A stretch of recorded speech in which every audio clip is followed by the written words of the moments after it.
2017. Notice of this meeting was prominently posted on the bulletin board of the municipal building and filed with the clerk of the Borough of Belmar. Could you all please stand and join me in the Pledge of Allegiance? I pledge allegiance to the flag of the United States of America and to the republic for which it stands, one nation, under God, indivisible, with liberty and justice for all. If we could all just remain standing for a few moments to honor our troops and their families. And keep in mind, please keep in your thoughts Mr. Pat McCann, former St. Rose basketball coach. He's a little sick and was taken to the hospital yesterday.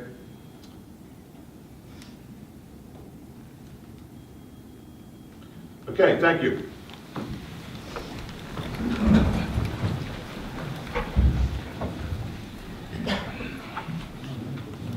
First up, council, I have a resolution appointing Kevin T. Marin as a patrolman of the Belmar Police Department with advice and consent of the Borough Council. Can I have a second? I'll second. Councilman Levis? Yes. Councilman Foster? Yes. Councilman Brennan? Yes. Council President Nicolay? Yes. Mayor McGovern? Yes. So now, can you join me down the floor for the oath of office?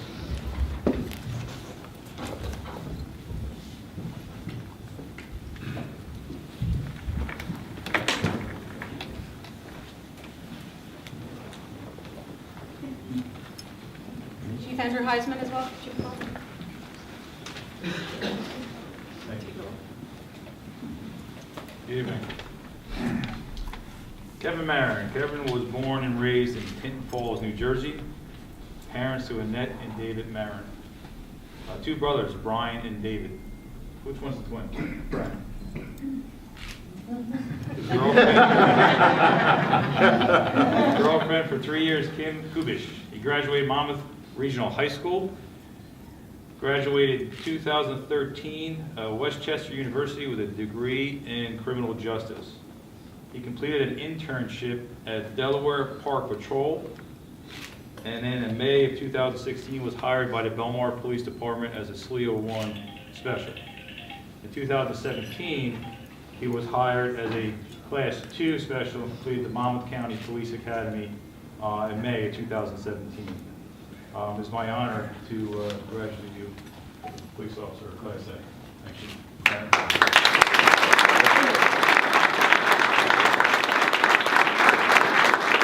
Kevin, congratulations. Who would you like to hold the Bible? Kim,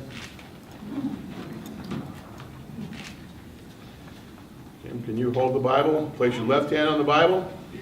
Raise your right hand and repeat after me. I'll do 3 or 4 words at a time, you know.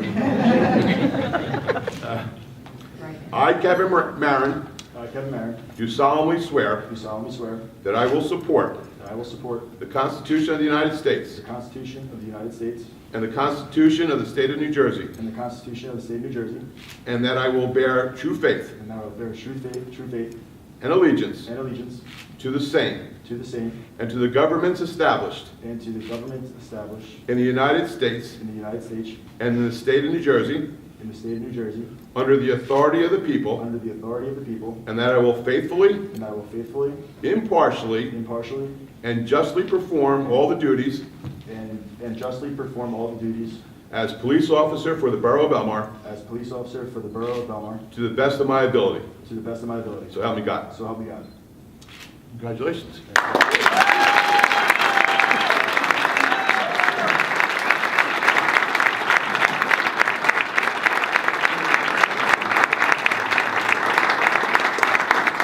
Here comes the hard part.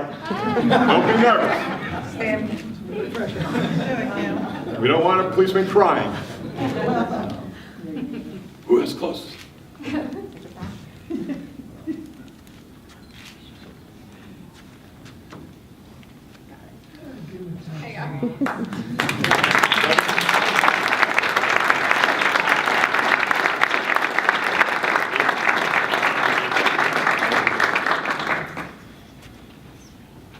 You're official. You can sign in. And Mr. Councilman Brennan, Councilwoman Nicolay, Councilman. Do you want to say anything to your family, crowd? I just want to thank my family, my friends, and obviously my girlfriend Kim for supporting me throughout the process. Also, I want to thank the town council and Mayor McGovern, and also, most important, to the Belmar Police Department for giving me the opportunity of a lifetime. I look forward to serving the community for the next 30 years. Thank you. Thank you.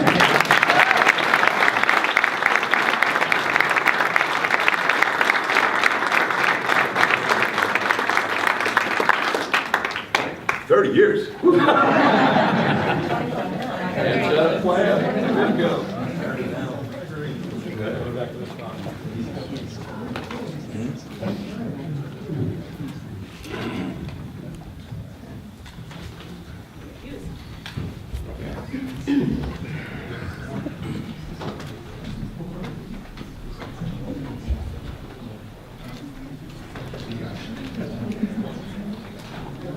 Kevin, Monmouth Regional Falcons? Yes, sir. Black and gold? All right. Still got it.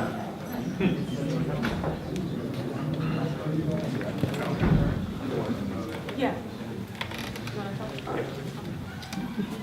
The family members that were here, you have to stay to the end of this meeting. Because we'll expect you to say something at the microphone. Okay, we'll all be right back. Excellent. I got a good one. Thank you.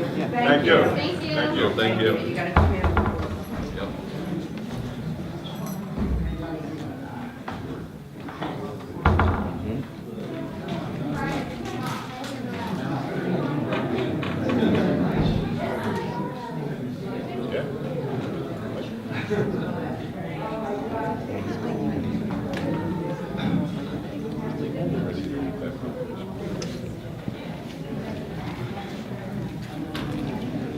Okay, moving right along to the workshop discussion. This is Breast Cancer Awareness Month, and Council President Nicolay has a proclamation to read.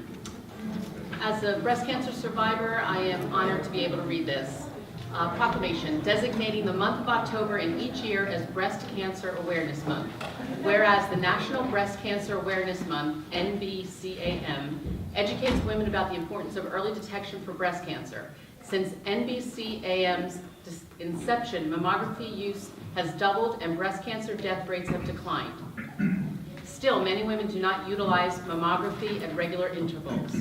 Whereas in recognition of the fact that mammography is the best available method of detecting breast changes that may be cancer, long before physical symptoms can be seen or felt, and that breast cancer deaths could decline further if all women aged 40 and older received mammograms at regular intervals. Whereas October 2018 marks the 34th anniversary of National Breast Cancer Awareness Month, which is dedicated to increasing awareness of breast cancer issues, especially the importance of early detection. And now therefore be it resolved, the Mayor and Council of the Borough of Belmar, County of Monmouth, State of New Jersey, do hereby proclaim October as National Breast Cancer Awareness Month. All women and their families in the Borough of Belmar, County of Monmouth, and State of New Jersey are urged to get the facts about mammography and breast cancer detection. Thank you, Jen. You're welcome. Next on the workshop discussion, we have scheduled the Better Angels Group presentation. So folks, you want to step forward? I understand you have a PowerPoint program that you... You may want to join us off the dais so that we can Sure. do the PowerPoint.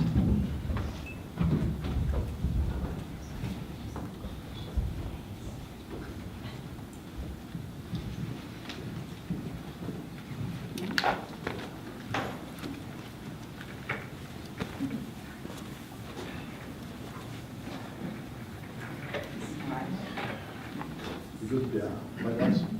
It'll get brighter in just a second, like as it warms up.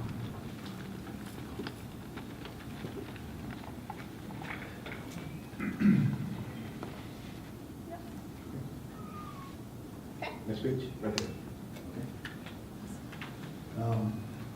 It's a little difficult, should I? No, it's like you wanna look at the Talking room. to, yeah, why don't you swing it around and talk into the microphone.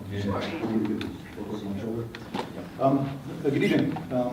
My name is Greg Lesman, 409 10th, and this is Don Falk. This evening we're here representing the Belmar Better Angels.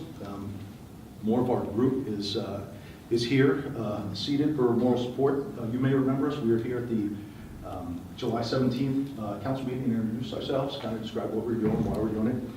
First off, we'd like to thank the council and mayor for giving us this opportunity to talk and also to participate in this aspect of the government. This evening here, we want to talk about the Belmar website, belmar.com, that is. You may be wondering why focus on the website. As a group, the BVA that is, we feel that communication between Belmar's boards and council and the residents of Belmar is of particular importance. We also feel that in some instances, and certainly in the past, there's communication hasn't been as great as it could be. While there are several mechanisms for communicating everything from newspapers, bulletin boards, code red announcements, code blue announcements, there's also the website. We feel the website offers the greatest opportunity for that communication, but also we feel that the website can be improved a little bit. So rather than just take pot shots at the website, we decided that what we do to try and better assess the quality of the website is to do a survey. And that is to survey several websites in the area to see how they do things, and maybe we could pick up some pointers from there, maybe we can do it, maybe we can pick up the best of all websites. So what we did was we put together a survey of roughly 50 questions. Those questions covered 4 general areas, 4 major areas. First general website stuff. Who built your website? Who maintains it? Do you have a dedicated IT person? How much does it cost? The next thing we were interested in was council meetings, such as this. Do you post agendas? Do you post meeting notes? Do you post presentations? Third section was very similar, but about zoning meetings. Same sort of thing. Do you post presentations? Do you film it? Are those films posted? The very last, the fourth, had to do with municipal activities. Is there a newsletter? Can I subscribe to that newsletter? Do you sell beach badges? Can I pay my water and sewer bill? Can I pay my garbage bill? That sort of thing through the website. So what we're going to discuss here tonight is basically the results of that survey. We try to summarize it in PowerPoint, and at the end, we'll kind of make some recommendations of things that we thought were worth pursuing. Next slide. So first, a little bit of a disclaimer. So in order to collect this information, we went to the websites, our members went to the websites, called, spoke with administrators, clerks, secretaries. The qualitative level of the information we gather varies. In some cases, we get exact information. In other cases, we get once a week, once a month. So I just want to point out that we didn't do qualitative studies here. We collected the best information we could, and in light of that, we still feel as though we've got a solid foundation to make some of these recommendations. So these are the towns that we surveyed. We tried to pick towns that were about the same size as Belmar, shore towns, and also within the same general area. Next, please. So the thing to take from this slide, there are a couple things. First of all towns are managed, or almost all towns, have hired professional web services to design and support their web services. That's just kind of, you can expect that. There's one in Seagirt, they rolled their own, but they're looking to redo it and hire professionals to do it anyway. But the other thing that we noticed while we were investigating the people who supported the web services is that the bulk of the contractors doing this work, they did what we would like to refer to as civic-based websites, things that are more oriented towards supporting municipalities. Belmar, on the other hand, seemed to go a little bit more towards marketing. Maybe appropriate for the tourism side of the website, but In looking at some of the other websites, they seemed a little better organized to be able to extract municipal information by residents. This slide talks about satisfaction. We asked, so one of the things we asked was, were you satisfied with the support of your contractor, and would you recommend them? So this actually represents 2 questions.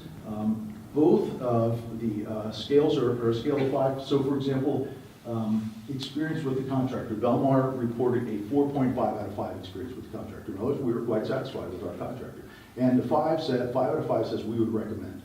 So the bottom line here is that everybody seems pretty satisfied with the people who are providing the web services. Next slide. Website updates. In our view, this is kind of key because if a website is out of date, you're getting old information, you're getting stale information, eventually people will just stop going there. If you can't get up-to-date information for weeks afterwards, then it's not quite so useful. So what we found is that most of the towns we surveyed fell into 1 of 2 categories. Either they would do it daily and spend a lot of time doing it, or they would do it frequently. Not necessarily spend a lot of time, but do it frequently. And in other cases, it would be done more or less on an as-needed basis. Not really sure who determines what's as needed, but that's kind of once again. In some cases, we couldn't get definitive answers, and as needed is, well, it's, someone is making a decision, okay, I think now it's time to do it. And Belmont fell into that category.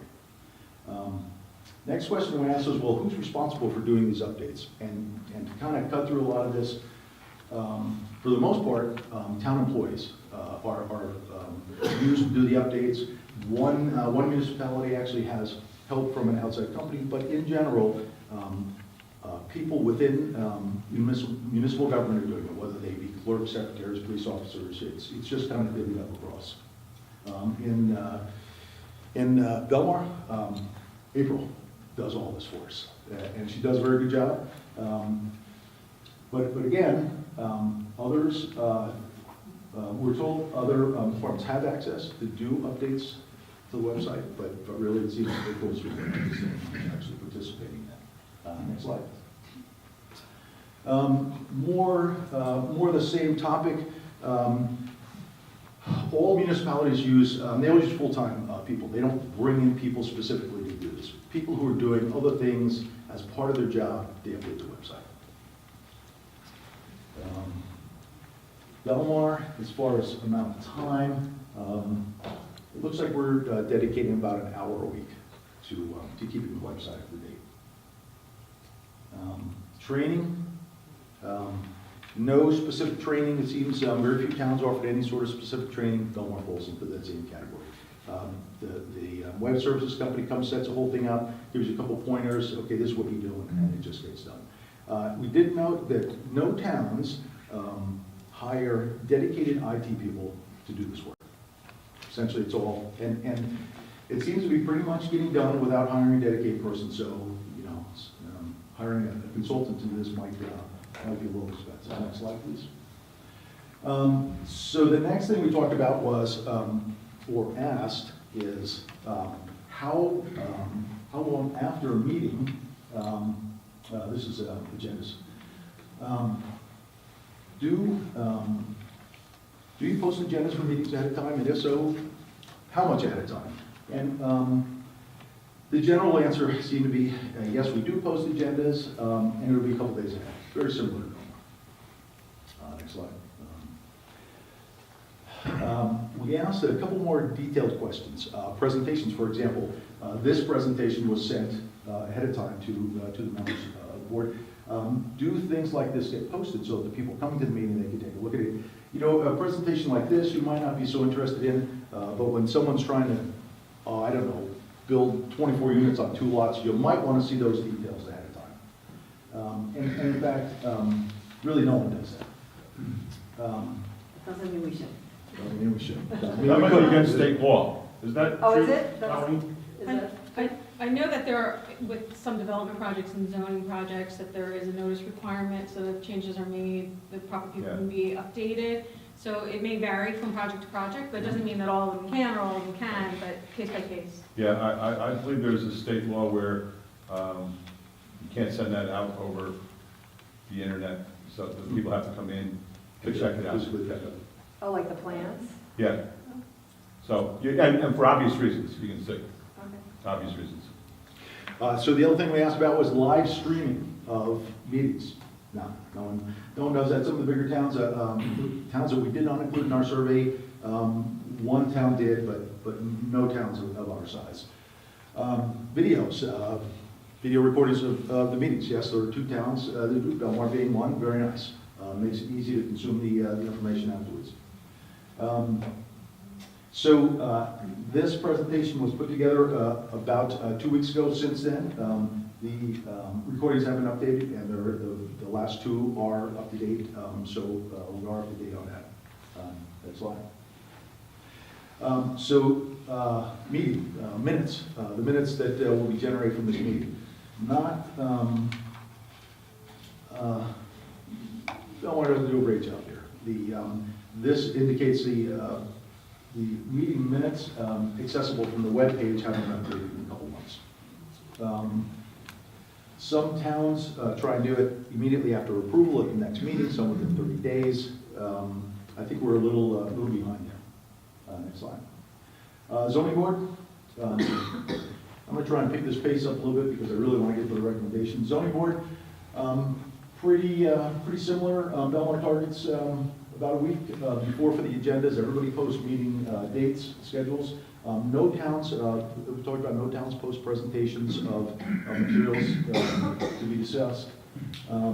Minutes are posted by some towns. Belmar does post minutes, however, a little sporadically. Website transactions. This has to do with what could you, as a resident, do on the website. Badge sales, that seems to be picking up some momentum. There are actually 5 of the 7 websites that we surveyed. There's 4 there down below. Seagirt can also do it, but with a different company. Spring Lake, Seabright, Manasquan, Bradley Beach, they use something called Bitly. Ocean Grove, based on their website, Ocean Grove and Asbury also use the same service. I think Asbury also has some where you can buy daily badges on a kiosk. I saw that the other day. But this is to be able to buy badges online at the website.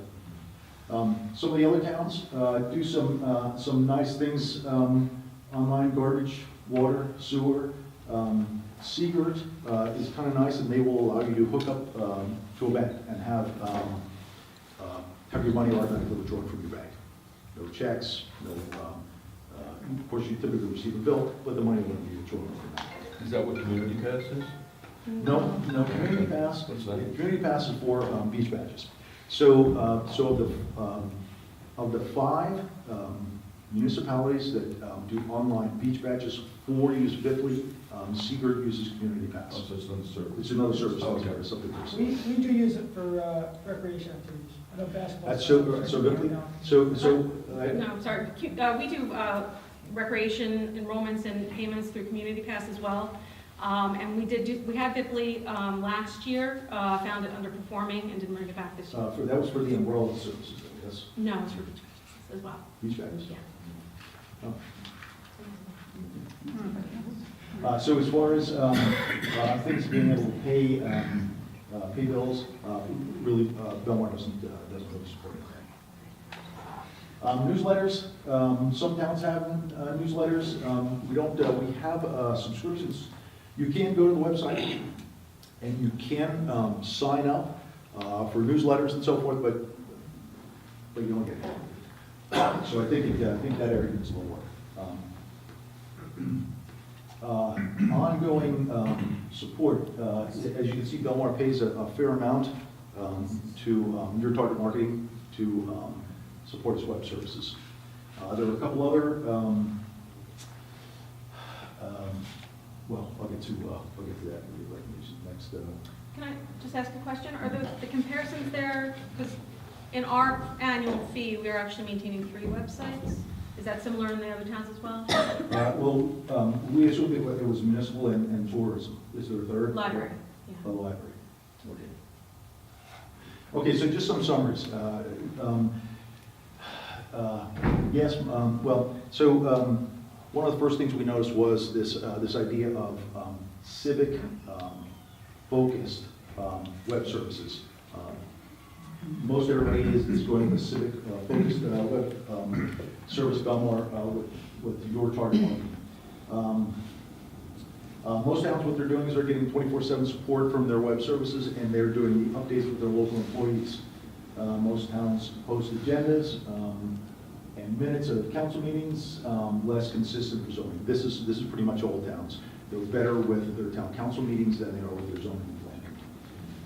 Belmar and Bradley Beach, kind of ahead of the curve with videoing the meetings and posting those. And a couple of the municipalities, a little better at online transactions. They sell more, they allow residents to do more online. So now comes the recommendation section where we got together and kind of looked at everything that we consumed and collected. And so we broke the recommendations down into two groups. Technology-focused recommendations, that is things that a service provider can do for us, and the other is personnel. What the people working in the town might be able to do. So the first, we did, over the course of using the web site, feel that some of the links weren't as clean, some of the layout wasn't as clean as it could have been. You can kind of fumble around on the website and then kind of get to the place where you wanted to be, sometimes not really sure how you got there. So we felt that the website could be a little easier to navigate, and in particular for mobile devices, because basically everybody's got a phone. Everybody wants to be able to do everything on their phone or a tablet, or some people still use laptops, but really mobile and the website needs a little work in that area. Probably the next biggest thing is this idea of online services, to be able to do these things online, and this is not new. I mean, who doesn't pay bills with direct with the bank, or a specified credit card, or who really? How many people? What percentage of people write checks nowadays and stuff? I'm sure there's some people do it, but there's a lot of people going in the other direction. That kind of has improved efficiency, time saving, cost saving, little convenience to the residents. Simplified links within the web page, same sort of thing. You're only going to poke a link so many times before you get tired and confused and just give up and walk away. Next, please. This is getting back to that civic-focused web page. Make it a little cleaner. Projectors at town meetings. This worked out well for us. It would have been hard to do this without a projector. Next. But also like document readers, right? Like, is that what you're talking about? Like, well, if I was referring to 4 presentations, what would you like to add? I'm just saying, like, if we're putting out the plans, like when we're at the zoning meeting, when we're sitting in the audience, we can never see it. So if they have like document readers, that can project also. So projectors for these things, but also projecting things that people are looking at up here, we can never see. Okay. So we're kind of in the blind when people at this are reading documents and discussing them, and we're sitting in the seat not really know what's going on. Website to have areas dedicated to the residents. Again, that's kind of the same concept of again, we're looking at this from the perspective of residents. Now, of course, Belmont has 2 viewpoints, at least 2, residents and people they want to come into town as tourists. Our focus is residents. What would we like to see in this? To be able to subscribe, so it would be really nice, for example, if you could say, I want to know when the agenda for the zoning board meeting is posted, or when the meeting notes for the last council meeting was posted. I'd like to know, send me a piece of mail when that happens. So I'd like to be able to register for those. And when it happens, I'll go to the website and go over them if I want. So the advantage of that is the people who are really interested can get the information. If you're interested, you'll register. If you're not interested, you won't be hanging up on code red and code blue because you don't really care. So it's it's a very efficient, very effective way of communicating with the people who want to consume information. There's still references in the website to our previous mayor, to Marina, I think, was outdated, right? Prices maybe from 2 years ago. So to keep that up to date, really creates a little more transparency, keeps all the residents aware of what's going on, and also enables more participation by the residents, because they feel they can know what's going on when they want to know what's going on. I think that's. Is there any more? Okay. Yeah. So this is really just more of the same. Posting meeting minutes, like I said, the videos are up to date. That's great. Meeting minutes are a little behind.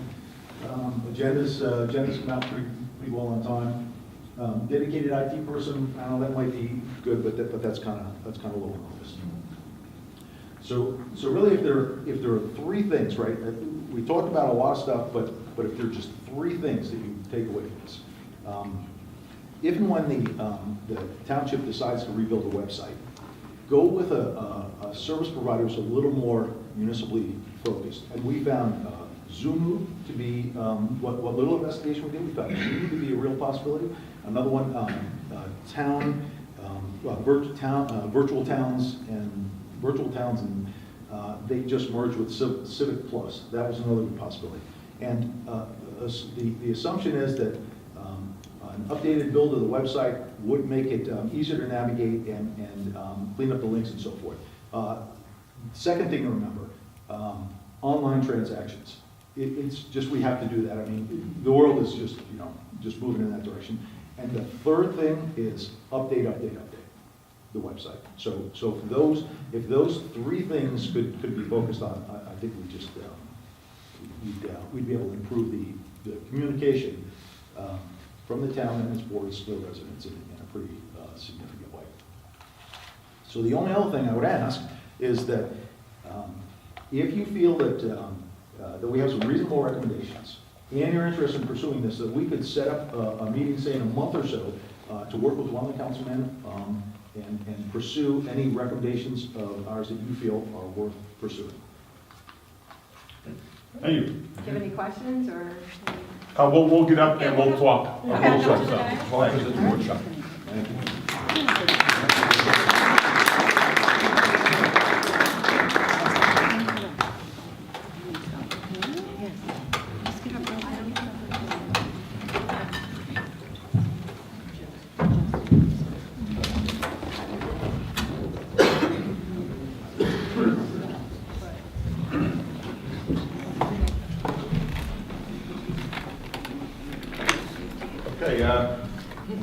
Councilman Levis, you want to respond with anything? Yeah, I think a lot of the recommendations, especially the ones for the online services, are a big benefit. I know for me, if I got to get my dog license, I need to show up at Borough Hall. And that usually requires someone with a job to take a day off of work to do something like that. So yeah, we're kind of in the Stone Age, I'd say, when it comes to online web services. And I did take the liberty of going through your presentation before tonight's meeting, so I could sort of inform myself on some of your recommendations. And I get your point, especially when it comes to updates. When I was sitting on the Harbor Commission, we tried for a long time to make some updates to that website. And we had some good momentum going. We had a good guy who was really good with IT, and he has since left. So we kind of were back at square one after he left us. So I think we have problems. We're not perfect, right? And I think it's good that we recognize the problems that we do have with our website. And feedback like this is really constructive, because it's not attacking any individual, or it's not attacking us as a government body, but it's giving us constructive feedback and things we can take away to actually make improvements. So I'd like to look at some of these recommendations, and maybe even look at getting some type of consultant service to say, hey, here's what we can do to your website, to the borough as a whole. And I know, speaking with Colleen last week, we had actually, I know we're looking at doing some online services to the website coming in the future. Yeah. So you're not falling on deaf ears. We definitely hear you, and we definitely want to get some of these online services up and running to make a better user experience for the residents, who are the ultimate customers. Bart? Thank you, Mayor. Yeah, there was definitely some good points in there. I think we have to really probably hire somebody to come in and really straighten it all out, all the online stuff, and I think they, just to expand a little bit more, is even sending out the water bills and sending out tax bills should be all done online. Save the postage, all of that, I think we have to really take a look to put online, but I think doing it in-house, it probably is not the way to go. We're probably going to have to look at a couple companies to set it all up and do it and do it the right way. It might cost a couple bucks at the beginning, but it's going to actually save us a lot of money in the long run. We got to do it smarter, streamline it, and I mean, in today's day and age, you go online for everything, even down to filing for a construction permit. You have to be, and it would save so much time for the employees here to streamline it that way, so that 11 o'clock at night, you want to order beach badges, you can just do it. And but yeah, I think we really have to expand on it, take a look at it, and if we're going to do it, bring in a professional and set it all up the right way. Thank you. Tom? Thank you, Mr. Mayor. I want to thank you for the presentation.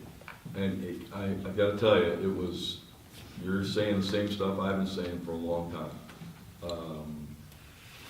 As a former website administrator myself, I can tell you, unless you have somebody, it doesn't have to be their only job, and I think it's very eye-opening that all the other municipalities use their own employees. They don't pay an outside agency to maintain the website. They pay them to set it up.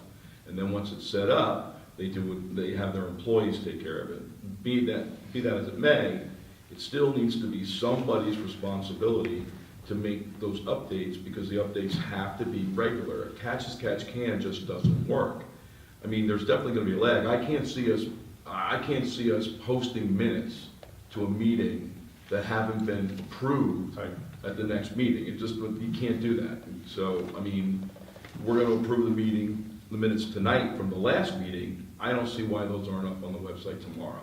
I mean, that's one of the things. If we have somebody who's part of their job is to take 10 minutes to take the Word document and turn it into a PDF and put it on the website in the section that's like minutes from meetings, then we need to make those kind of arrangements. I think if we're going to look for a consultant to design, we ought to get in touch with anyone and all those companies that were just named and let them pitch us, see what they're going to sell us, and see, which seems like the best fit, including the best price. And the one thing I'm concerned about with online payment of bills, we want to make sure, and I don't know chapter and verse on this because I stopped doing my site administration long before this was a big thing.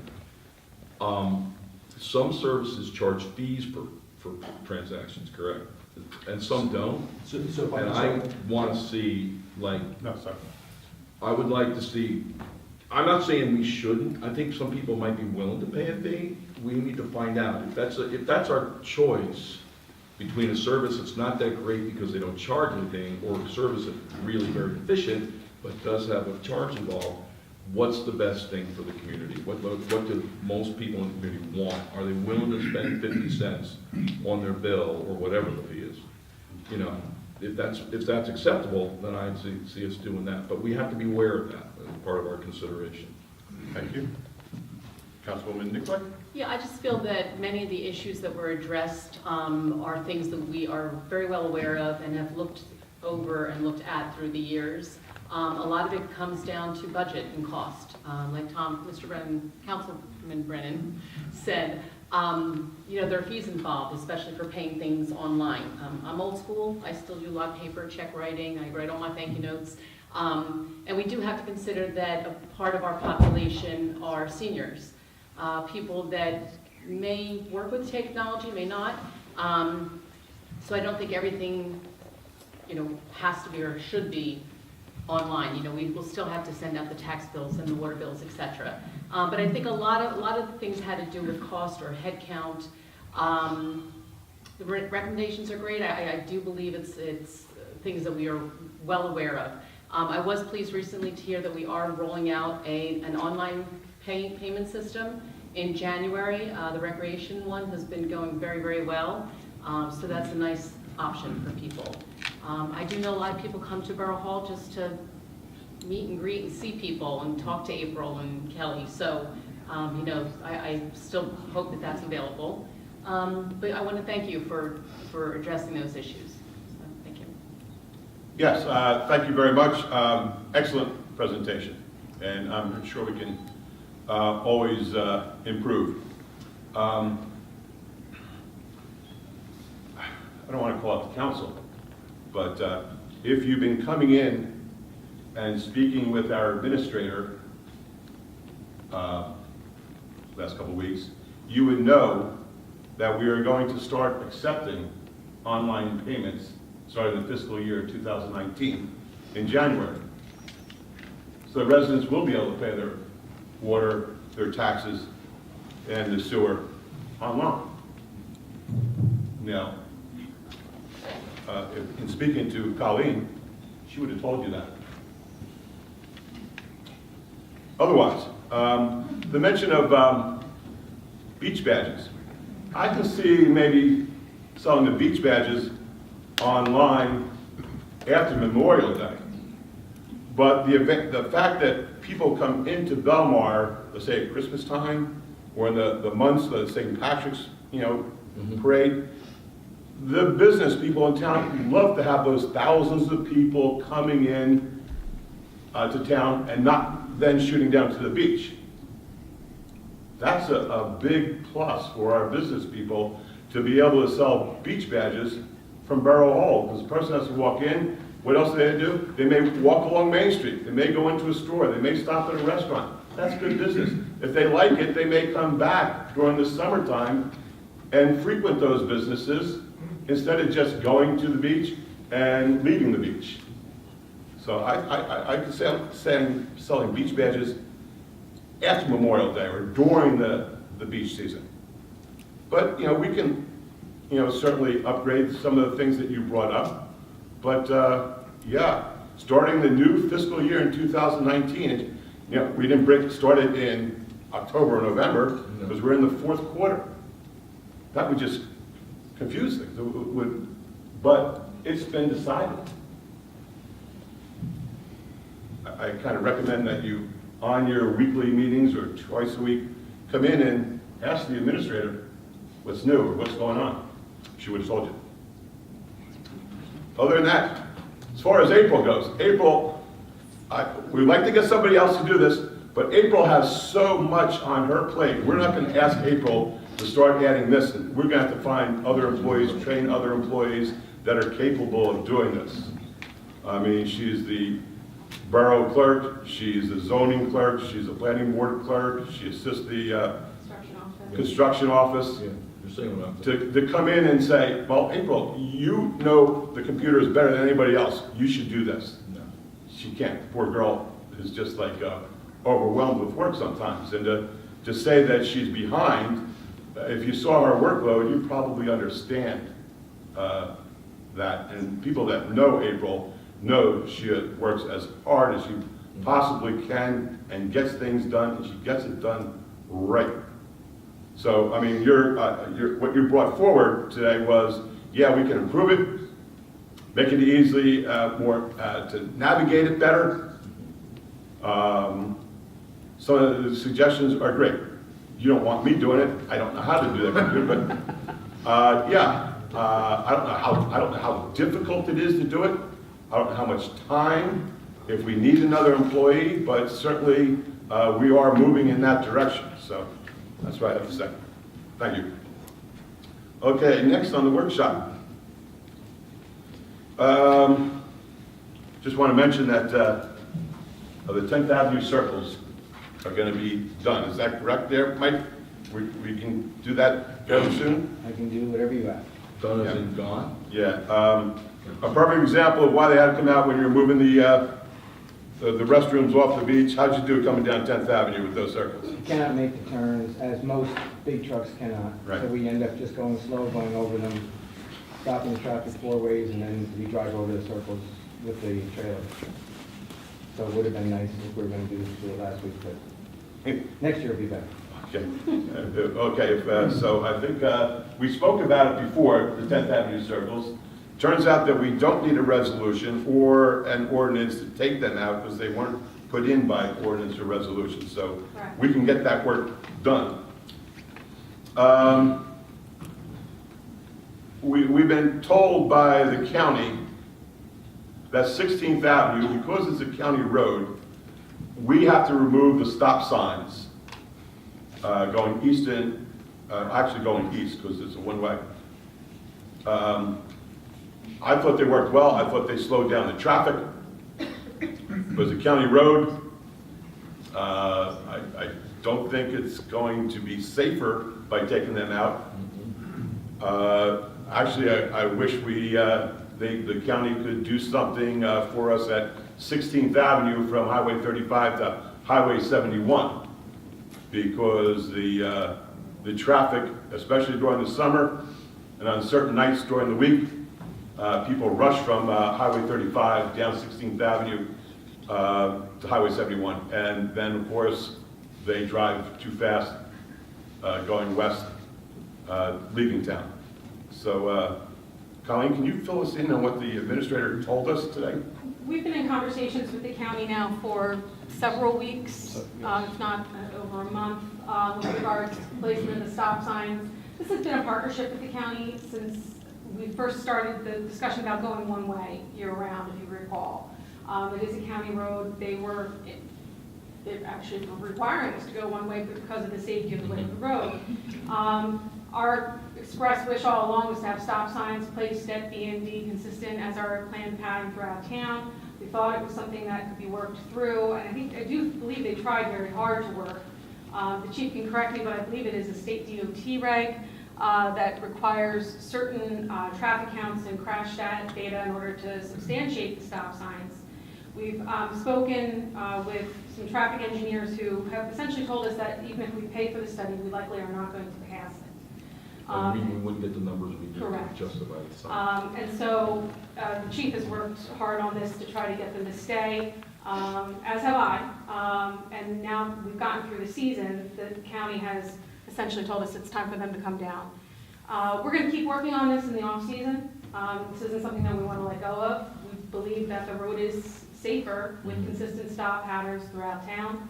And so with the council's permission, we can continue to investigate that. If hiring a traffic engineer to try to do the study, if there's another angle we've missed, certainly the chief and I can talk about that and investigate that. What about put them up in the summertime? That's on the table that we want to Yeah, ask for. that sounds like Yeah. maybe we can get them to do In light of the volume that that. happens. Absolutely, it's a Yes. different road. What about letters from residents to the county? Yeah?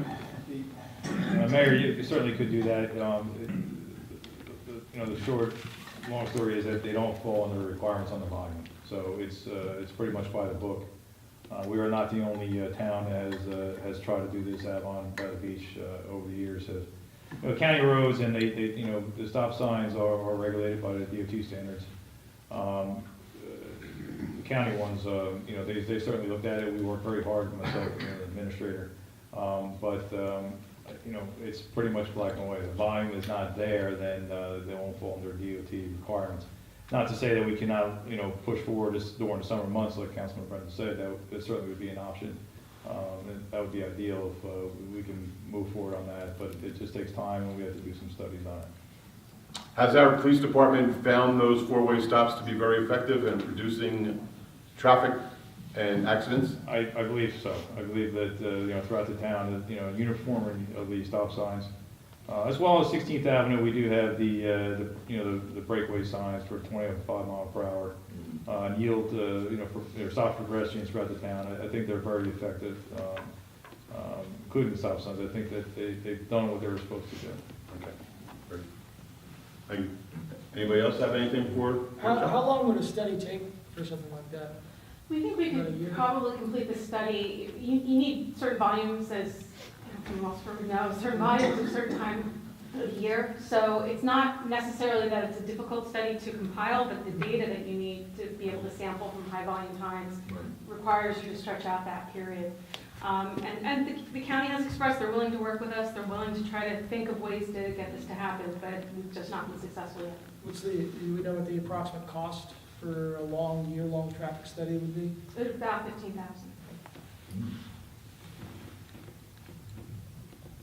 Anything else? Okay. Seeing none, we'll close the workshop discussion and we'll move to petitions. Is there anybody out in the audience that has a petition? If so, step forward and oh. Seeing none, we'll move on to the approval of minutes.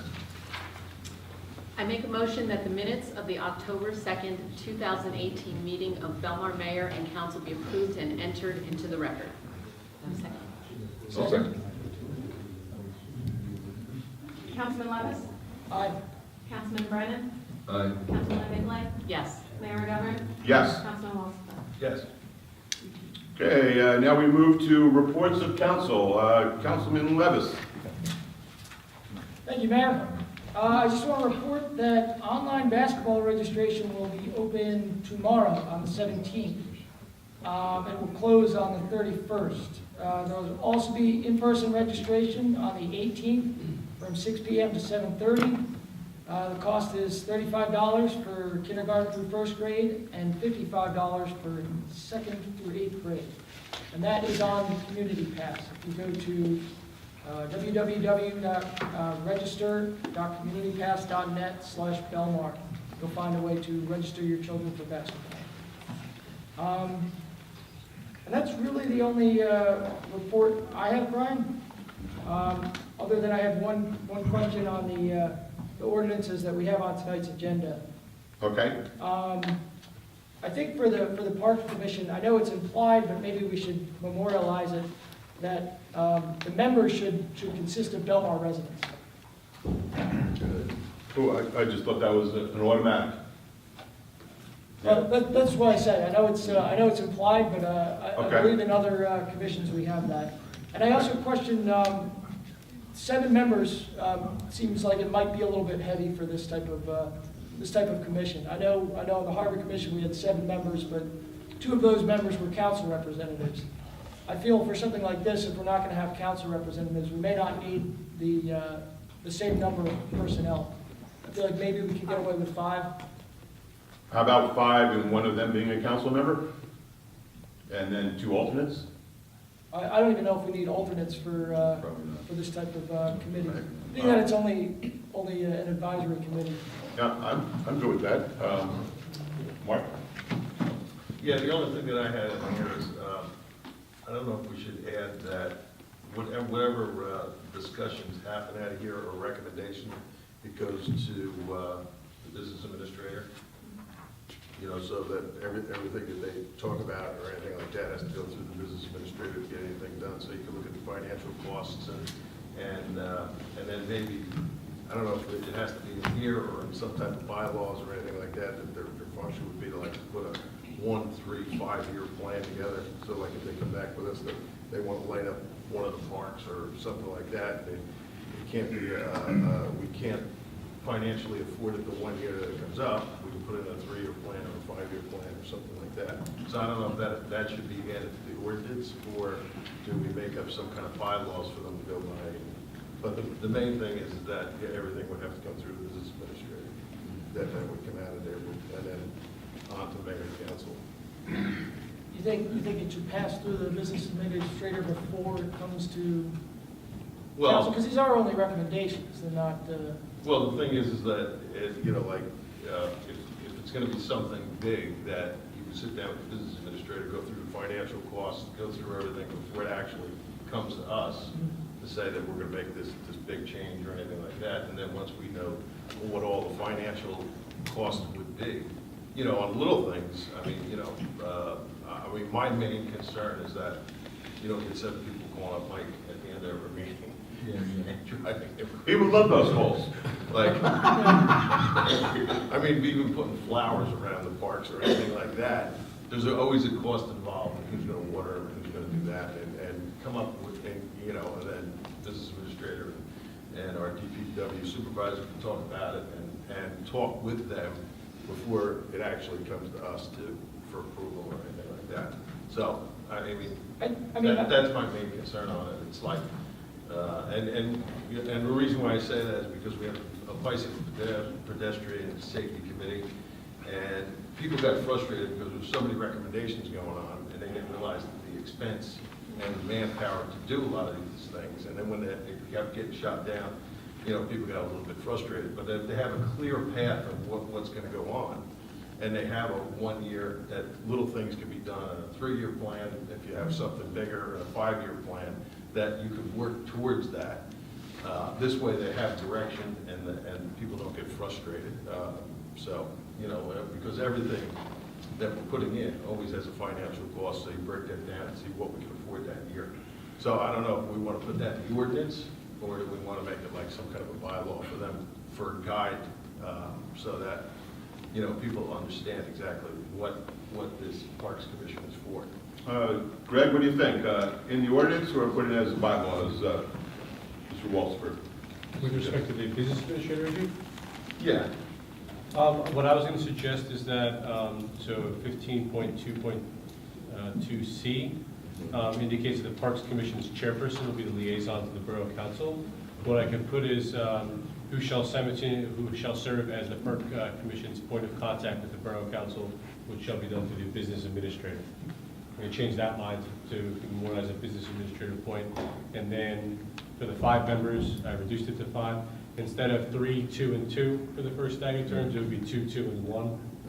You guys follow me? Okay, good. Everyone's nodding, so that's good. And Belmar residence is an excellent point, so I put that in there. Okay, great. I think I can accomplish all that with those 3 changes, everything you guys were talking about, if that's okay. Okay. Boss Chuck, Mark, I guess your report to council? Oh, thank you, Mayor.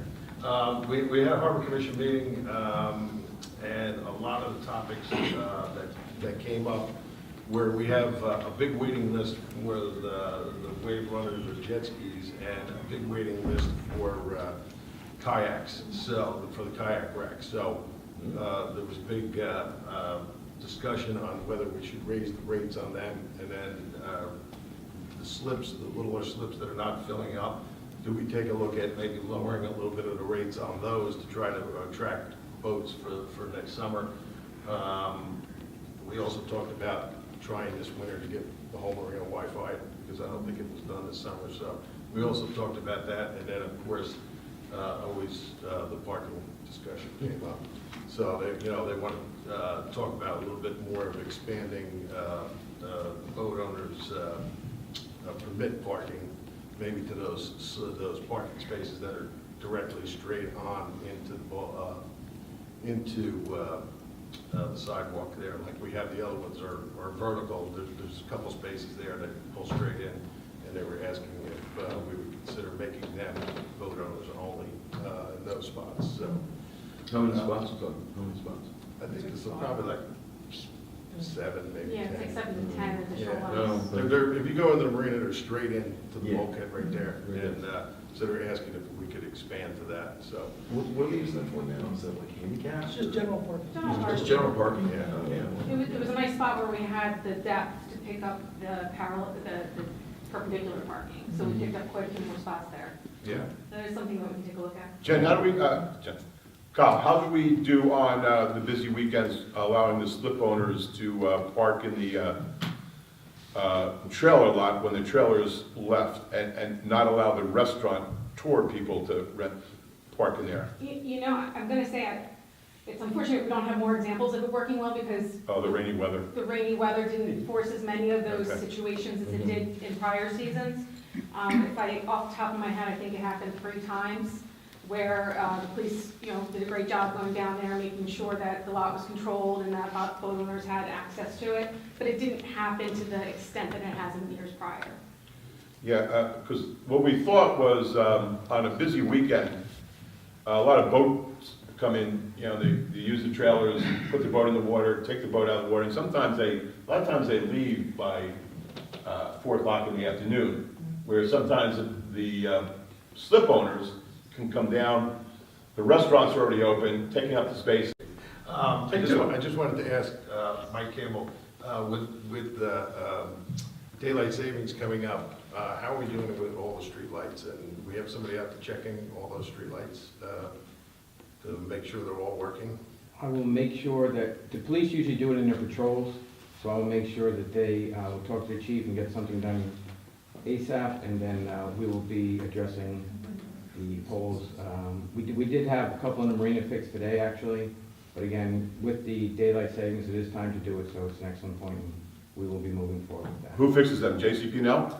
The ones that we do are ours. If their JCPL lights are out, we will call them in at that point. We'll get the pole number and call the lights out number and report them, and they'll come in, and they're pretty good at that also, as long as they get the report. But I don't know if they can be fixed, I don't know if they're totally destroyed during Sandy, but those 2 JCP&L poles that are supposed to light up the park, no?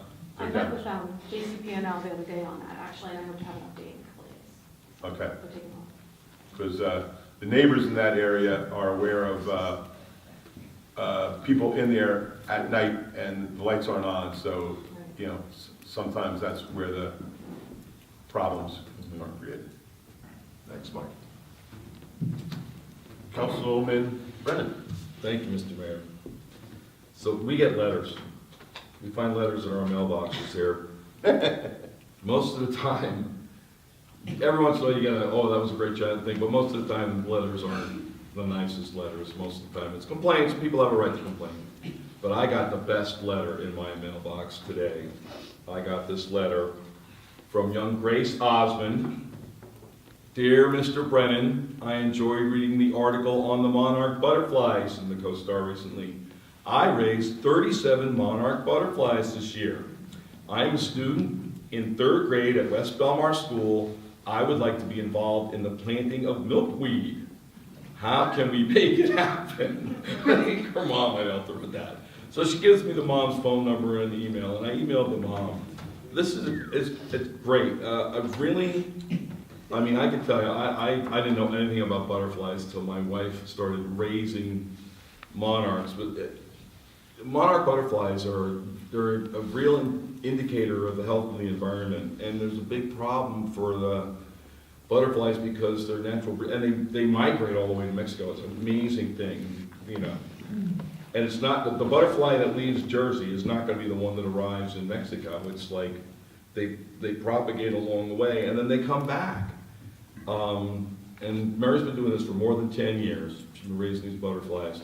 So I know all about milkweed, and then when we had the park for James dedicated to the milkweed there, we brought milkweed from our yard because our yard was crazy with it.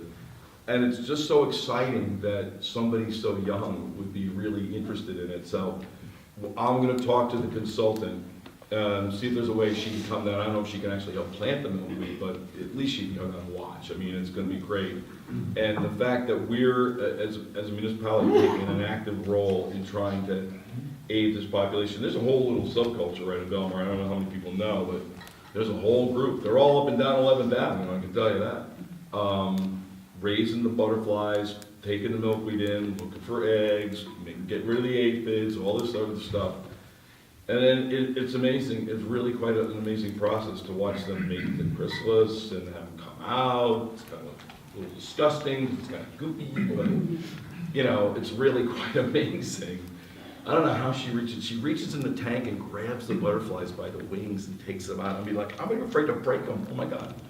So that's was really a highlight for me, and I wanted to share that with everybody. And the other thing I wanted to add, Just so let me interrupt. Oh, we leave maps at the butterfly garden. yeah, But we must have modern butterflies, because I think they must all use GPS. okay. To get to Mexico. Yeah, I just thought they okay. This is the last council meeting before the election on November 6th, and I just wanted to take a second to wish good luck to all the candidates, and congratulate all the candidates on what's been a very positive campaign this year. I haven't heard a lot of negative stuff. There hasn't been a lot of nasty stuff in the mailbox. There hasn't been a lot of that. And I really want to congratulate all the candidates for that. Thank you. That's my report. Thank you. Council President Clay. I want to thank Tom's wife for all of her efforts with the butterflies, because it is amazing to hear her stories, and also Janet Grosshandler. I am fascinated when I look at the posts on Facebook about how they do it and what they do and all the butterflies that emerge.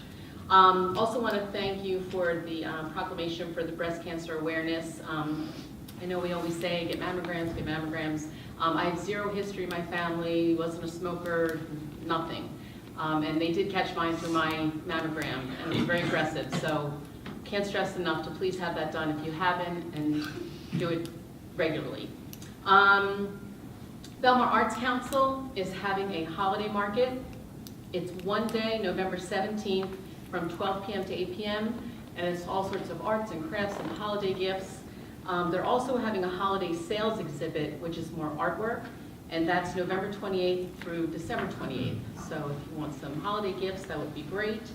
Belmar Recreation, they have a fabulous new program that was a couple weeks ago. It started on Wednesdays after school. It's open gym for children, and it's 3:15 to 4:30, and the kids are just absolutely loving that. So if you have school-age kids, it's 3rd, 4th, 5th? 3rd through 5th is coming on Wednesday, and then 6 through 8 is on Thursday. Oh, so Definitely the 3rd through 5th. Wednesday one's the more popular. Yes. We had over 25 kids last week. Yep, so over 25 kids, 3rd, 4th, 5th grade. It's just a really nice thing for them to do after school and get some of their energy out.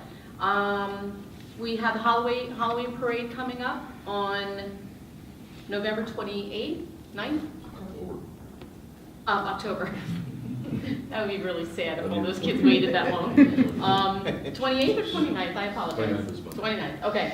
And it is registration 11 a.m., the parade is at 12 p.m. If you haven't ever been there or have seen it, you should come and just watch. The kids are absolutely adorable, and the town does a great job with that. Unfortunately, we had the Kite Festival over the weekend, and there was no wind. No wind. But I was really surprised throughout the day how many people still were down there walking around, buying kites, talking to the different people with the huge kites, and everybody was giving it their all and trying to make it work. But of course, the day before and the day after were windy. But they really worked hard on that. I have to give kudos to the VVP and Sal Marchese from Salon Marcel, because they put a lot of hard work into that. And you gonna do the dedication? Yes. Okay. Great. I don't want to steal that from Brian.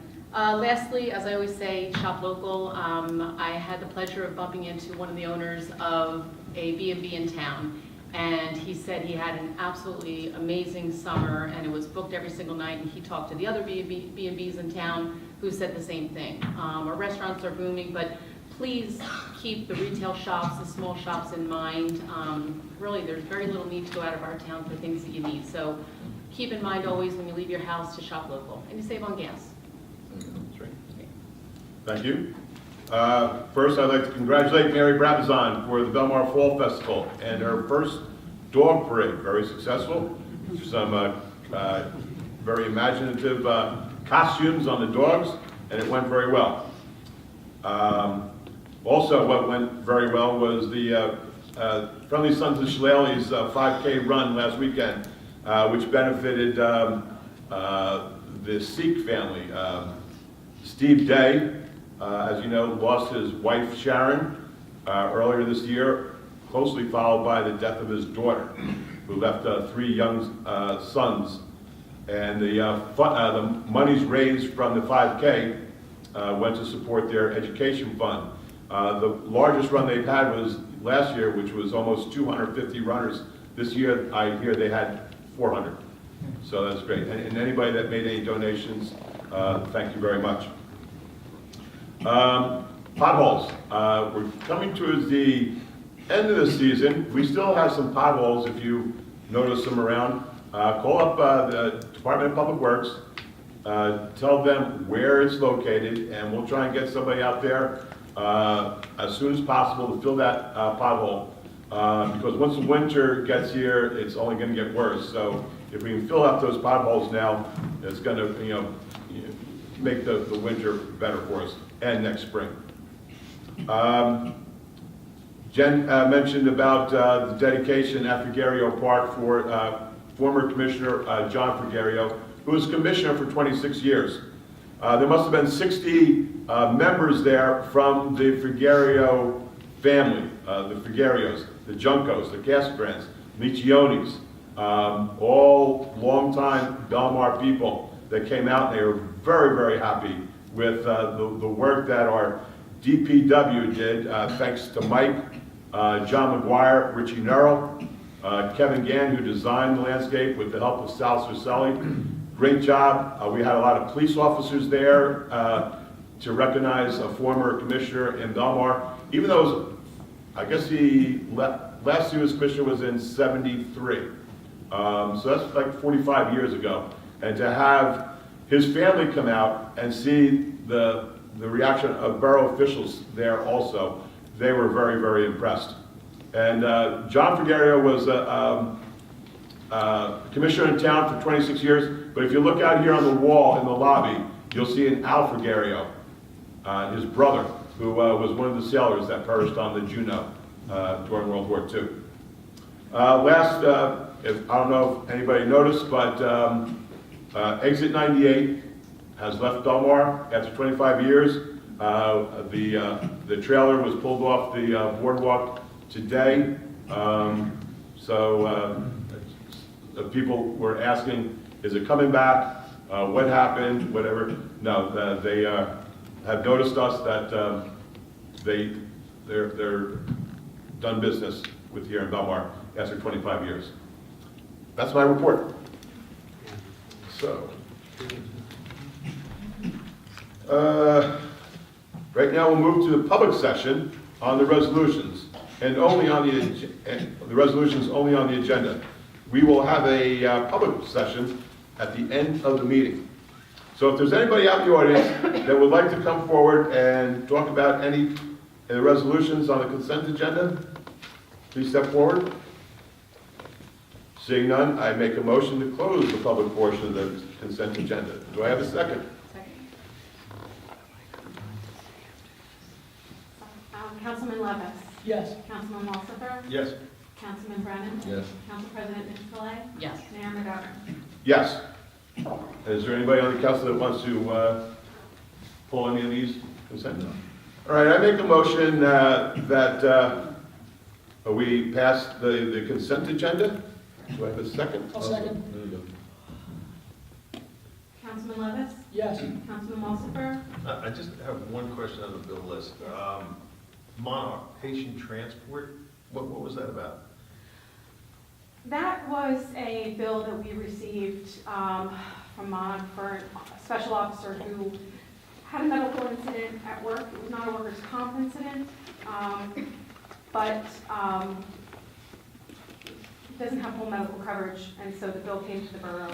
All right, and it so, was- okay, all right. Yes. Yeah, I got it, okay. All right, yes. Councilman Brennan? The locker fees, that's the same, right? They're staying the same, no increase. We just put them on a little early in advance of the other fees so we could get the letters out a little earlier Okay. because they're so popular. Then, yes. Okay. Council President Nicolay? Yes. Mayor McGovern? Yes. Okay, to ordinance. This is just the first reading and introduction for ordinance 2018-15. An ordinance of the Borough of Belmar amending chapter 40? Parks. 15. 15, I said that's 15. I always So give you the close. number, Mayor, that's So all. close. Okay, parks and recreation facilities to create a park commission. Is there a second? I'll second. All in favor? Aye. Aye. And the first reading and introduction for ordinance 2018-16, an ordinance of the Borough of Belmar amending chapter 29, Water Sewer Utility Department to create regulations for sump pump connections. Do I have a second? Second. All in favor? Aye. Any opposed? Yeah, we move to the public session of the meeting. So please step forward, give us your name and your address, and ask your question. Vicky Renner, 1106 D Street. I try not to come to these meetings because as you talk, I can't stop writing. Okay, so you have the Parks Commission, you said you're creating, is that right, a new commission? Yes, we would like to create a Parks Commission. Okay, so I'm wondering if, to go along with it, should be Natural Beautification and Parks Commission. Years ago, I had brought up, we talk about money, when we brought up even the things from the group, but everything costs money. The town is a business, so whoever running the store, the business, you guys have to create the money that pays for things. And years ago, I had gone on vacation and I came back and explained that in some towns, they have a, which you don't want to hear the word tax because everybody goes crazy, but there's a tourist tax in some places. And if you have a summer rental, if you have a, if you go away and you stay in a hotel, a lot of times on your checks it says $12 for the so-and-so fee of the tourist fee is what you pay when you go someplace. So I'm not saying it has to be a lot, but there could be a small percentage that would be put on when it is certain things in town that could be taxed, that would be put into a fund for specifically parks and, beautification and park, the commission that you're working for, to pay for some of these things to beautify the town and make it work. Because you can have, before you said you can have all these great ideas, but then you can't do any of them because you don't have any money. The other thing that came to my mind when we speak about money is, I recently saw in Bayhead, years ago, I don't know if Mary will remember, she's here, but on the planning board of adjustment, we had talked about the Mayfair Hotel on Ocean Avenue. When Matt Doherty first got elected, I had gone to Colleen and mentioned to her, I never heard back from it, but it was about, the Mayfair has antennas on the top of the roof of the building. I was the vice chairman of the planning board at that time. We had to combine boards, and we were basically told we had to vote for it at that time because it was the only thing we could do to get Wi-Fi or whatever for the beach people. I was the only one, I think, at the time that voted against it because Mary had come with the Environmental Commission and made a very strong case about the effects of all the antennas on the beach. But it did pass.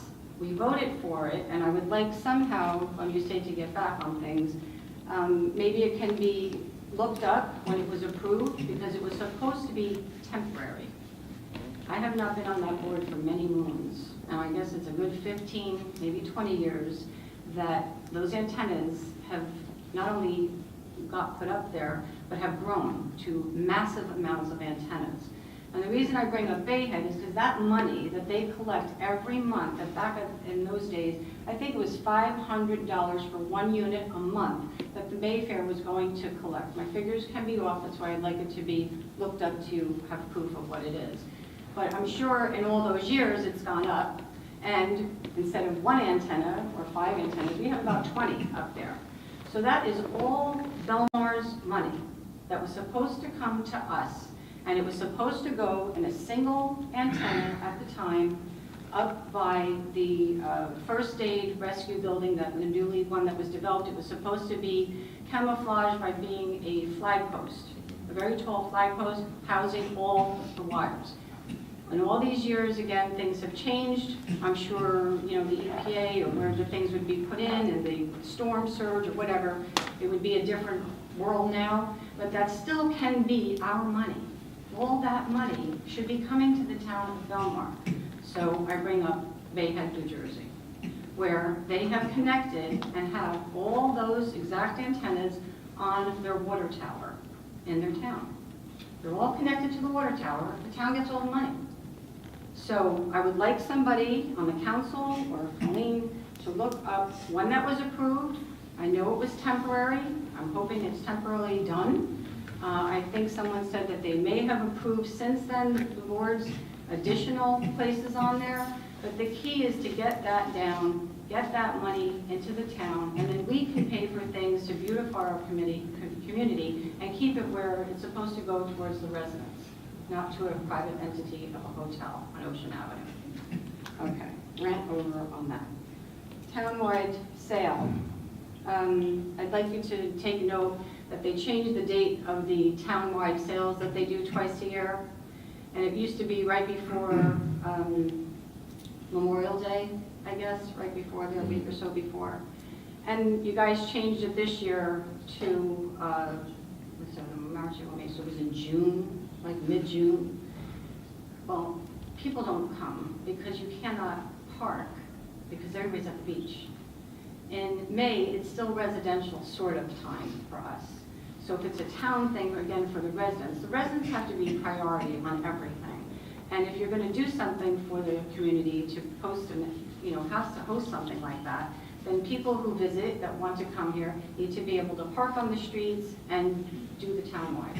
So I'd like you to check into possibly changing the date because it doesn't work during the summer. And people, when I did it, they said, you couldn't park, people, it was just ridiculous. They said it was not worth coming, so people did not show up this time.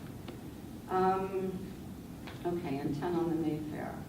I'm going to bring up the communication thing that when I was working with them, but it did come up as one of the first priorities, which was part of most of the presentation was from all on communication. And it would also include, in my mind, I don't know, it's not, I'm speaking for myself, not the group, but it comes to mind when department heads, when you have the marina, you have Public Works, whatever is posted on the website, they would tell you when curb painting is going to happen. They would tell you when the street sweeper comes. The marina would tell you activities that go on there. So all those things, I mean, I lived here since I'm 28 years old, and people say, well, what day does this happen? I'm like, I don't know. I don't know what to tell you. Look it up.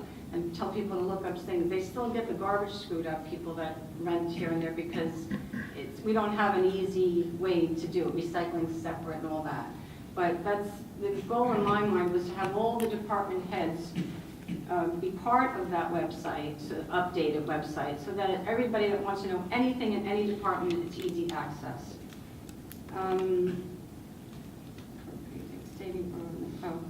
The circles came up, I heard.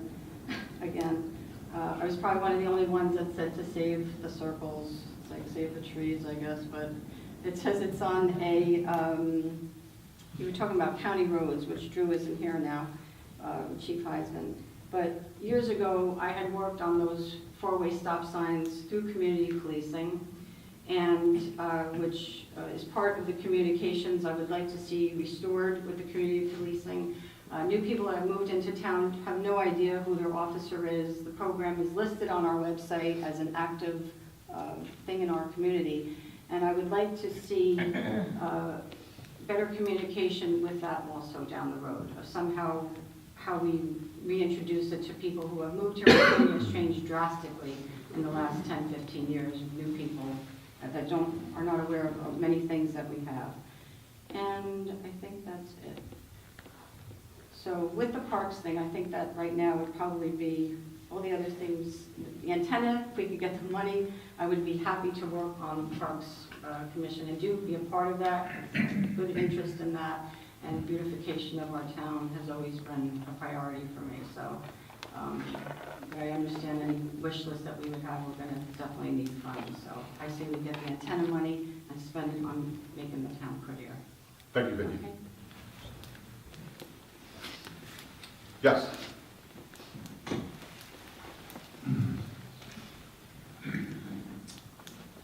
Hi, John Hutchinson, 519 6th Avenue. I don't have any notes, but one of the things that was brought up by the previous speaker about the antennas, there is a law, it's a federal law, probably written by lobbyists, that communities, municipalities cannot refuse a telecommunication company their wish to put an antenna any place they want, basically. So we tried, I'm on the zoning board, we tried to convince them to put them on the water tower, and they said, well, they got an engineer and said, it wouldn't work. We have to have it over here. Because the Mayfair has a pre-existing place for antennas, that's where they put them, because the law says they can. And basically, we can't refuse. It's an interesting law, but it's the way it works. So it's not like we could say to them, put it on the municipal building, put it on the, no, just doesn't work that way. Just thought you'd like to know. You mean we can't tell Washington what Belmar wants? I think that may be the gist. Okay, so, And if I could just point out, Sure. we did work pretty heavily with some of the carriers to try to get them to identify municipal Right. locations so that the revenue would come to the borough. We ended up, many of you may remember, a few years ago, we RFP'd antenna space on this building, Verizon won. It's $1,000 a month that comes in as recurring revenue for us. Right. We tried again with the water towers, but with triangulation, they have a lot of engineering studies that say what works and what doesn't. But we keep trying, because it would be, again, nice to have more of these kinds of recurrent revenues. Sure. Just last month, what was it, Sprint came Yeah. and said, we want to do this. We had no recourse. You know, we could vote them down, but then they'd sue us. And that would be, they'd win, Yeah. because the law says that they can do that. Colleen, we told them no about our lampposts along the boardwalk though, right? Correct. So they That is can't right. override us That's there. right. There's a- That is there's a squarely different- out of the right of way That's right. on That's land. right. That's Wi-Fi. That's, too. that's not allowed. Cell phone service. Yeah. They were gonna do that as well. Oh, they were gonna do Yeah. that. Yeah. You know what, it occurs, one of the other things that the federal government says you can't do is you can't bring on possible health risks That's right. as far as cell phone Absolutely. towers, because there's not enough documentation Exactly. to say that there really is a risk. You can say it all you want, but you can't admit it, it's not gonna be considered as part of the Exactly. decision. So we're kind of over the bound. Thank you. Thank you. Sir, back there?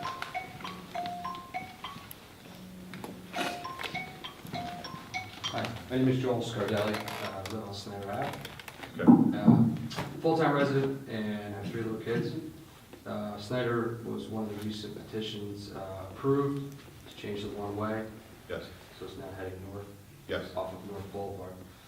So for a lot of different reasons, I have a pretty big problem with that as a resident. A couple things. Well, first, never saw the petition that went around. I guess a woman came and walked around a petition, got a few signatures. I live on the block, I live on the street. I would not have signed it when I certainly said no. So I was curious, number one, is it possible to see the petition?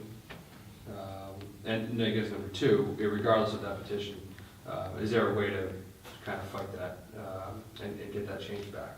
The petition is certainly public record. If you want to give me your information, I can get a copy to you. Yeah, one of the rationale there was we got 4 streets. 3 of them went the same direction, and only 1 went north, which didn't make sense to a lot of people in that area. And it's been discussed for a while, and it really, I think we discussed it last year, didn't we? Probably 4 or 5 meetings that it's been Yeah. discussed at. So overwhelmingly, it was like considered better to change it so that we could have 2 of the streets going north, 2 of the streets going south, and that's what we did.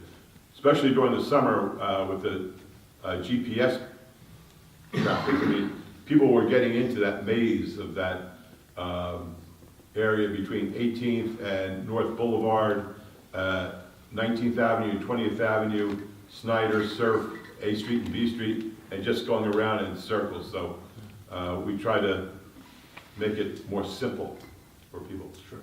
So the influx in traffic that's going to now hit Snyder heading northbound, especially when the seasons change and the summer traffic hits, is going to be ridiculous.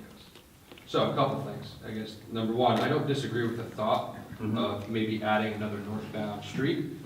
I think some thought should go into what street we choose, depending on the residents that live there. We happen to be a street with some kids. I have 3 of my own under 8.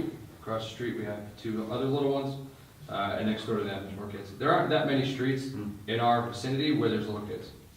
We may, I mean, if it's possible, if we could consider changing to a different street to head northbound? Well, it couldn't be A Street because A Street is northbound throughout the town. And B Street is southbound throughout the town. So it's either becoming Surf or Snyder. And the way it is now, Snyder goes south, Surf goes south, Snyder goes north.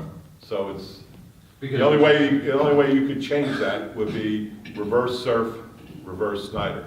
And it's the same argument. If they had kids, I suppose they would. I'm sure they have. I live in the area, there are many little kids running around Surf. So, Can I comment on this too? Sure. This wasn't just willy-nilly. I mean, a couple of residents came to us saying, can we make this change? And I personally don't like to make changes unless we have data to support it. And so what we asked this resident to do was prove to us that the people in this neighborhood want this change. And she went around, she collected, I believe it was nearly 40 or 50 signatures. And most of them were yes. I think there was only four no's. I mean, it's the not issue a is a lot small of, sample size. I understand, but a lot of the people who didn't sign never even saw it, myself included. And that may be possible. I mean, Yeah, she's- so I mean, there's she's- a large sampling of Not people who aren't not vetted. everyone is home when she would do this, so Right. she did indicate people who weren't home, but certainly the petition is public record, so you can see it. And then after we saw that petition, we did have the two readings on the ordinance, and I know there was an article published in the Co-Star about the change, so it wasn't, we weren't trying to be sneaky about I it, understand. we're trying to think about what the residents in that area want, and this was a good indication of what we felt the residents there were. So if we got a petition of our own, You could have a petition war going back and forth. and well, I don't want to do that, I'm just trying to be rational. I mean, we're talking about a bunch of little kids, and, right, I mean, there's going to be high traffic on the You are summer well within season. your rights to petition your neighbors and bring a petition to the council. Absolutely. I don't want to turn it into that, that's why I'm trying to just have a dialogue about it. I That agree, makes yeah, sense. but I mean, you guys are, and we encourage that. I mean, if you guys have a change in your neighborhood that you want, Yeah. get the signatures, talk to your residents, bring to the council, because we'll listen. I'm sure the police department is gonna monitor it I was close, gonna and say the and same if it becomes a public safety issue, then we're gonna really have to take a look at it again.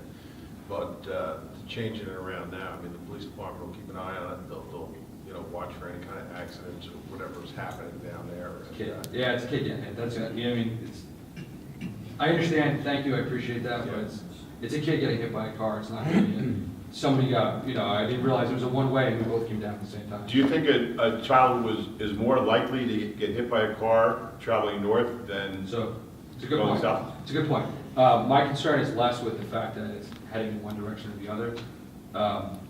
I don't necessarily care. It could go east and west, I don't care. The issue is the influx of traffic that's now going to go down my street, especially during busy season, that wouldn't have normally gone that way. There's going to be a lot more cars coming down North Boulevard and making a left down Snyder, which would have never historically happened. As opposed to Well, they've done continuing all the way to- through. They would have continued further east To serve, oh. and gone, either gone to Ocean Mhm. and done whatever they wanted to do. Now there's this natural, and I already see it happening, there's They this can still natural. go to Ocean. They could still go to Ocean, but there's gonna be this natural propensity, I'm already seeing the influx of traffic, going north. Snyder, look, I understand the reason, and it's working, I mean, that was the design. My concern is, can we do it on a street where there aren't a bunch of little kids?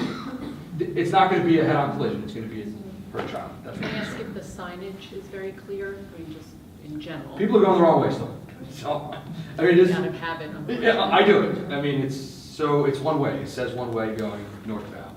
People are still coming the other, and that's not my concern. Yeah. So I think the answer is if we can get a petition of our own before the council. Yeah. Greg, once we pass an ordinance, does it have to last a certain amount of time? Is there a time limit? It's still something changing again. Until it gets- Yeah. I have an ordinance that sends it south and north, so I'm prepared for whatever. I know this is annoying. I'm not trying to. Sounds like you're ready to deal with it. This will be the third one I've done. Thank you for. Thank you very much. Sorry, Tom, you're next. Hey, my name is George Belushin. I live at 1918 Snyder. I'm Joel's neighbor. I don't have any little children anymore. I've been there since '91, so I know the demographic of the area. okay? I watched cars coming down North Boulevard, which is 25 miles an hour, sure. They hit that road like a bullet. 100 feet up is the first driveway with the kids. Like I said, I don't have little ones here, I'm here for my neighbors, and I don't want to see anyone get killed. I've seen it too many times come too close. In fact, I believe you all just got an email from Gavin. Okay, his child was almost hit this past week. All right, now, I'm on the corner. This is good for me. When I come home, I just park. This is great, except for going up to A, hit a stop sign, go up, hit another stop sign, hang a left, then go a slow one onto Snyder because of the way it's. People naturally go slow. You are forced. Puts me out of my way. Do I care? No. All right? Just because a woman on 18th Avenue isn't appeasing at 46 signatures, and I talked to everybody on Snyder, she doesn't know that it actually goes from 19th to North Boulevard, evidently, because no one saw this, knew about it, heard anything. Okay? I'm home feeding the fish. My son comes in. Hey, Dad, you're facing the wrong way. Just out of nowhere. There's no communication on this either. All right, there's not a letter or anything, which is wrong in itself, which hopefully, they were talking about earlier, will improve in the future. But if a petition is needed to be 46, that won't be a problem. There's that right there. Okay? So I just wanted to back up what he was saying. I've been watching it. I know the Democrats there better than anybody here. And I'm telling you, it's a bad idea. And that's it. You have a nice night. Thanks. Thank you. Tom?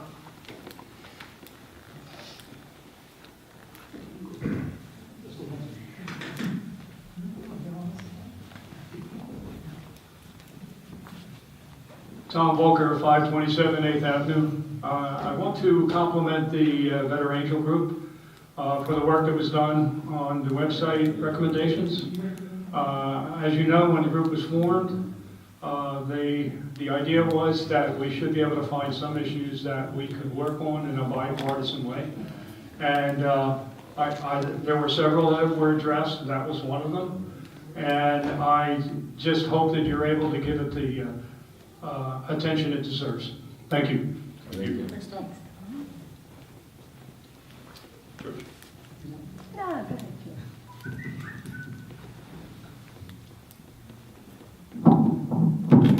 George Comatosmo, 11 3rd Avenue.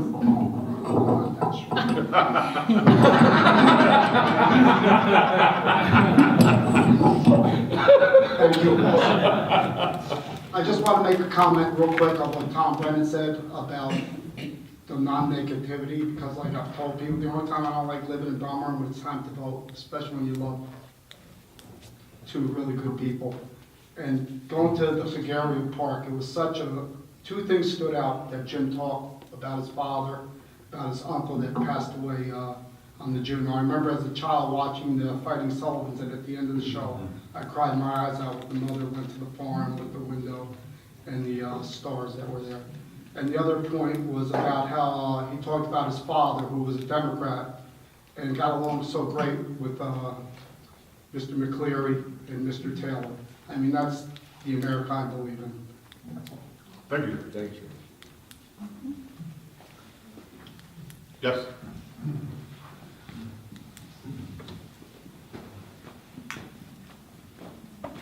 Angela Pfeiffer, 319 Fifth Avenue. I had a thought about parking. We always have an issue with parking, and I figure maybe now we can start to think about it before the summer. The lines that you can park in on a street go from one corner to a person's driveway. But there's no lines in between to designate each spot. And I've noticed, I'm lucky enough I can walk up to the beach. In the 3 blocks that I walk up to the beach, I see so many spots that could be spots, but a car parked in the middle. That's a killer, yeah. And we're losing spots. And I noticed like in Point Pleasant, when you go there, they mark individual, just like a little line. Is that something that maybe we could think about? We could probably, I'm seeing at least 2 or 3 spots lost every time I walk up to the beach, and that's just walking down Fifth. I just have my comment would be, so you have to make each space as long as the longest SUV, like a Suburban, then we're losing spots. That I don't know. I don't know the logistics of it, but I can tell, just on C, you know where I live, Jen, just on C Street, there should be 5 cars between my corner and my driveway. Most days there's 4, because somebody parked incorrectly. So we're losing a spot there. In front of the condos on Fifth, we're losing spots all the time. So I'm just wondering, I don't know what the logistics are, if we would end up, but if we could pick up a couple of spots on each block, It might would be certainly something to help, think but about. and I believe some people do it intentionally so that someone doesn't I think you're park right. them in. I think you're right. And they'll take up 2 spaces for And their I car. think some people park far enough from their driveway so that their driveway doesn't get blocked, but then it ends up taking Right. some of the spots. So it doesn't affect me. I'm fortunate I've got a 2-car driveway, but as I walk up, I see it, and I'm thinking, if we could pick up a spot here or there, might be just something to think about. If we're going to do it before the summer. Yeah, and so, I agree, but there's a sentiment out there, you can tell, it's like, consider the residents first, so that extra parking is probably gonna go for those people coming to us in the summertime. Let's concentrate on something for, the residents, might be, something else, Well, but I think that it would would take help up the DPW's But I time. think it would help the residents too, because they can park and get as many spots. I mean, You mean come out on it helps Friday night and take everybody. the street park so that your Absolutely. driveway. That's what most people do, they park this, I mean, seriously. Well, and some of the residents down in the south of the town don't even have driveways, so they have to park in the street anyway. It'd be interesting to see if we could do a side-by-side comparison, maybe line one side of the street, leave the other the way it is, and see how we go. The idea is, it would seem on the face of it that it's a good idea, but the devil's always in the details, and there's always unforeseen consequences. So I think you need to find out which way is supposed to work better. Nothing's perfect, right? Nothing's perfect. Like, I know that in front of my house, you can park 2 cars because we do it all the time. And then God forbid in the summertime, and we move those cars, when one car parks there, it's a weekend of just aggravation, right? But the reason we can park 2 cars is because my daughter's car is tiny, and my car is big. Right. So we can fit them both in there, but if we drew a line in the middle of that space, That's I wouldn't interesting. be able to park my car there. Okay. See what I mean? Yes. So I think what we need to do, I mean, I'm sure that you can probably Google it, like, what's the most efficient striping for parking along a thoroughfare? You probably find that stuff out. See what kind of reports there are. Or we could do what Councilman Levis says, let's do one side of the street and do the other and figure it out ourselves. No, but you make a good point. In that case, you'd end up losing a spot, and that's Yeah. not what we're trying to accomplish. Right. I just seem to notice it when I walk, and I thought, gee, Yeah. if that guy only backed up a little bit. Well, that's people. I even spoke to Colleen many, many months ago, because when you drive around, you see the lines end to end, maybe 1 or 2 spots, but then you see all this distance that goes to the curb, and I'm always like, couldn't we squeeze one more extended line? But there's a rule depending, Well, that I know, because How you're much- turning into the emergency Yeah. vehicles. Yeah, So, that I get. I drive around, I'm like, can we squeeze one more Yeah. spot here, one more spot there, but. It was just a thought in the off-season, that if there Yeah. was a way to pick up more parking, I think we would all We benefit. can look at it, I mean, worth looking at. Okay. Maria?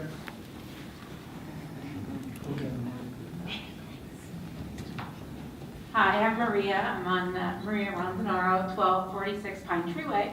And I'm just speaking up for my neighbors and I who, on the corner of Pine Tree Way and 16, the cars are going really fast and the trucks are going very quickly as well. And I know that there's been law enforcement to help monitor that, but we would like flashing 25-mile-per-hour signs. And I know some of this issue is that it's either a county or state road. It's a county road, right? So now we're having stop signs taken away on a road that is already way too fast. That is what I was hearing, right? It's a 25-mile zone, but Right. I don't know if anybody that goes 25 miles. I do. So do I, but the majority of us don't. Right. Especially during the summer months. And on Rhode Island Point, we're kind of trapped because we're in between Route 35. So you have to cross, if you walk, you have to cross over 16th to get anywhere. You have to be on 16th Avenue. So it's not just an issue for our children, it's an issue for our residents in walking and getting safely off the point. So we would like to be represented in some way, and I know you guys are working hard with the stop signs. What do we need to do? Because this is, several of my neighbors now are having the same concern. What is it that you would suggest us to do in order to fight this?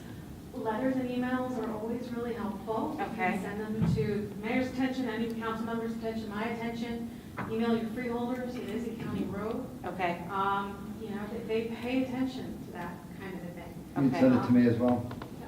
I'll Okay. step up enforcement as well. Okay. That street's been a problem since I've worked here, Yeah. so.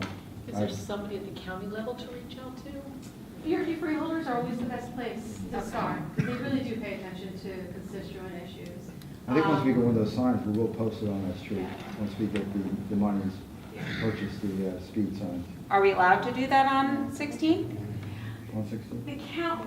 The county is supposed to authorize any of that. Okay. And certainly, we have a good partnership with them, but clearly it's not, we don't always get what we want. So again, that kind of encouragement to your county freeholders and whatnot is really helpful. We've had some successful initiatives that I think we should address again, where we've done some temporary speed enforcement with the temporary radar trailer and do a crackdown, and it helps. Yeah. It's just keeping it up every so often. So we'll talk about some things we can do. That'd be great, and I'll have my neighbors come in as well. I think they're feeling a little bit, beat down, because I know that they've raised their concerns about this in the past, and it's hard to keep saying the same thing. But now I'm having my neighbors say, you know what, I think I'm gonna have to leave anyway. You know, that this is too much, that they're It's speeding early in the so morning fast. too, that the traffic starts going too Yes, fast. yes, and I've heard that some are the Lynx trucks. I don't know, I'm further in, but it's a concern for me too. What are the Lynx trucks? That's what I've The been. construction trucks that, they have a parking lot on 16th Avenue, I guess they leave early in the morning, and they, from what the neighbors tell me, they speed They down. like leaving their yard, going on to the job. I think over by Bar Anticipation, Right. they keep them on property of Bar Bar Oh, I Anticipation. know what you're talking about. And they do, they Links, speed- LY. they really Right. speed down there as well, so. Okay.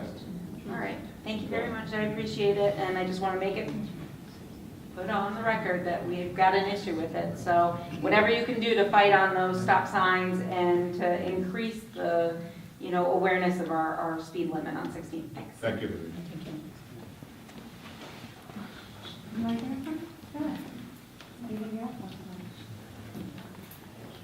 Okay, so as long as you're bringing up the stop signs, isn't 10th Avenue a county road? No? 10th and 12th?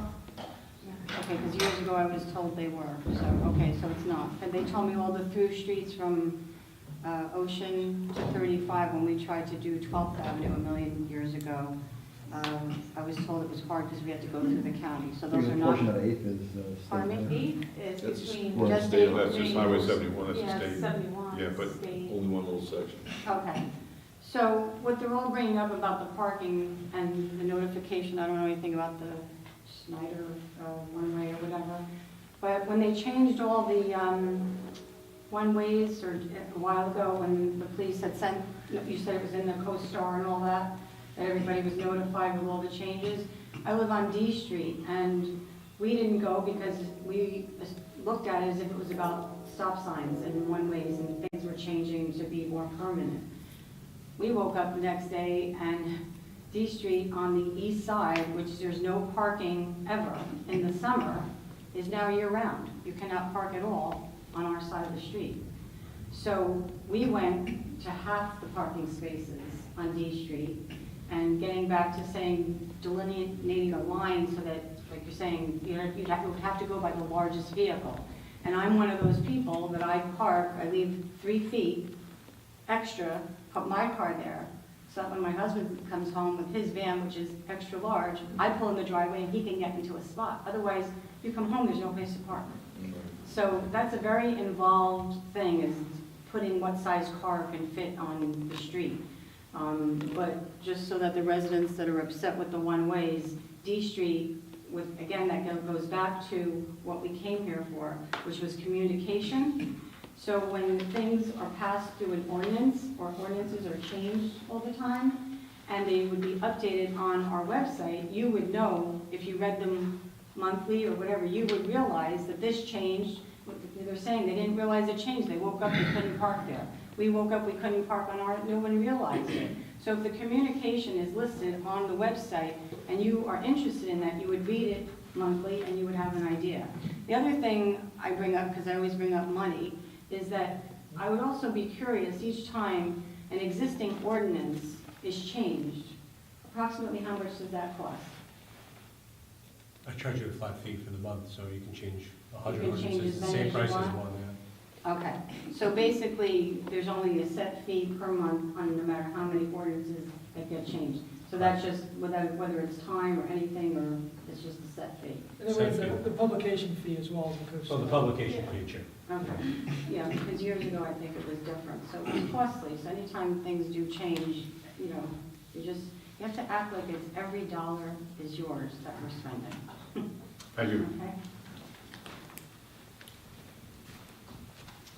Seeing none, I'll make a motion to close the public portion of the meeting. Do I have a second? All in favor? Aye. And I make a motion to close the meeting. Do I have a second? Second. All in favor? Aye. You're closed. See you in the morning.